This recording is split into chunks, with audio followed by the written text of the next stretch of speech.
আচ্ছা, সপ্তাহের অন্যান্য দিনগুলোর কথা বাদ দিন, কিন্তু রবিবারের দুপুরে যদি শেষমেশ সেই একঘেয়ে মাছের ঝোলই থালায় ওঠে, তাহলে মেজাজটা কি একটু খারাপ হয় না?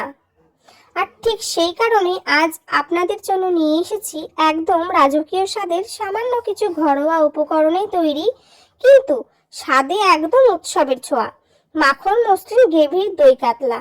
দেখুন তো গ্রেভির টেক্সচারটা ঠিক কতটা সিল্কি আর লোভনীয় লাগছে। বিশ্বাস করুন, খেতে কিন্তু দুর্দান্ত হয়। তো চলুন কিভাবে আমি এই দই কাতলা বানিয়েছি শেয়ার করি।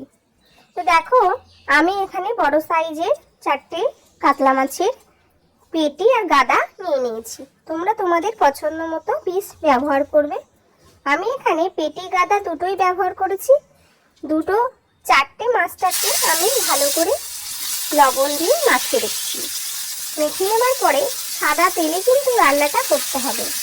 সাদা তেলে মাছগুলোকে খুব ভালো করে ভেজে নিচ্ছি। একটু হালকা হালকা করে উলট পালট করে ভাজতে হবে। হিটটা একটু কম রেখেছি যেন মাছের উপরের স্তরটা একদম লালচে না চলে আসে। আর এইদিকে দেখো, মশলা হিসেবে আমি খুব কম উপকরণ দিয়ে রান্নাটা করব। তাই মশলা হিসেবে নিয়েছি 3টি কাঁচা লঙ্কা, 2 থেকে 3 টুকরো আদা আর কয়েক টুকরো পেঁয়াজ। এখানে আমি 2 রকমভাবে পেঁয়াজ কেটেছি। এই যে পেঁয়াজটা মিক্সিতে দিচ্ছি এটা পেস্ট হবে, আর বাড়তি যে পেঁয়াজটা রেখেছি পেঁয়াজটা বেরেস্তা করব। বেরেস্তাটা ঠিক কখন দিব পুরো রান্নার রেসিপিটা দেখলেই বুঝতে পারবেন। আর হ্যাঁ, তোমাদের সঙ্গে একটা কথা শেয়ার করার আছে। আমি এখানে একটা ছোট্ট ভুল করেছি। যেহেতু এটা দই কাতলা, দই কাতলায় সময় একটা সাদা সাদা গ্রেভি হয়, তো আমার এখানে ভুলবশত আমি কাঁচা লঙ্কাটা পেস্ট করে দিয়েছি। তোমরা যতটা পারবে কাঁচা লঙ্কা বা শুকনো লঙ্কা এগুলো মশলার সঙ্গে পেস্ট করবে না। এতে দেখবে রান্নার কালারটা খুব সুন্দর আর সাদা আসবে। তো যাই হোক, এখানে দেখো আমি পেঁয়াজগুলো বেরেস্তা করে তুলে রেখে দিলাম। এটা কিন্তু আমাদের খুব প্রয়োজন। আর তেলে দিয়ে দিলাম গোটা গরম মশলা আর পেঁয়াজ আর আদা পেস্ট। এবার ভালো করে নাড়াচাড়া করে এদিকে দেখো আর একটা আমাদের প্রয়োজন টক দই। এটা কিন্তু মাস্ট, যেহেতু দই কাতলা তাই এখানে দই আর কাজু ব্যবহার করছি। দইটা মিক্সিতে দেওয়ার এটাই কারণ যেন দইটা কেটে না যায়। তো এখানে আমার দই আর কাজুর পেস্টটা পেঁয়াজের উপরে দিয়ে দিলাম। ভালো করে নাড়াচাড়া করে জল দেব। দেখে বুঝতে পারছো কালারটা একটু অন্যরকম এসেছে।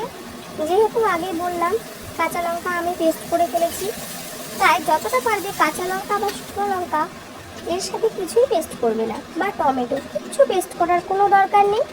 শুধু পেঁয়াজ আর আদা পেস্ট করে নিলেই হবে। এখানে কয়েকটা আমি গোটা কাঁচা লঙ্কা ফাটিয়ে দিয়ে দিলাম।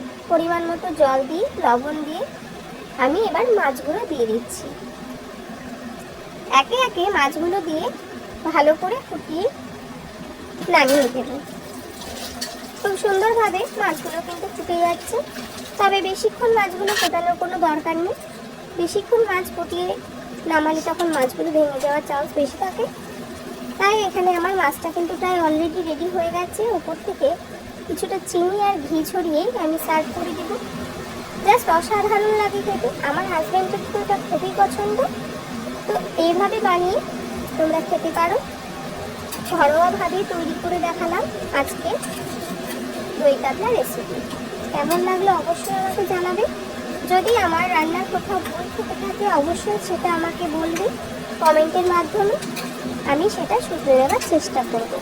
আর আমার এই চ্যানেলে তোমরা কী কী রান্না দেখতে চাও তা একটা কমেন্ট করেছিল। আমি অবশ্যই সেই রান্নাটা নিয়ে আসবো তোমাদের জন্য।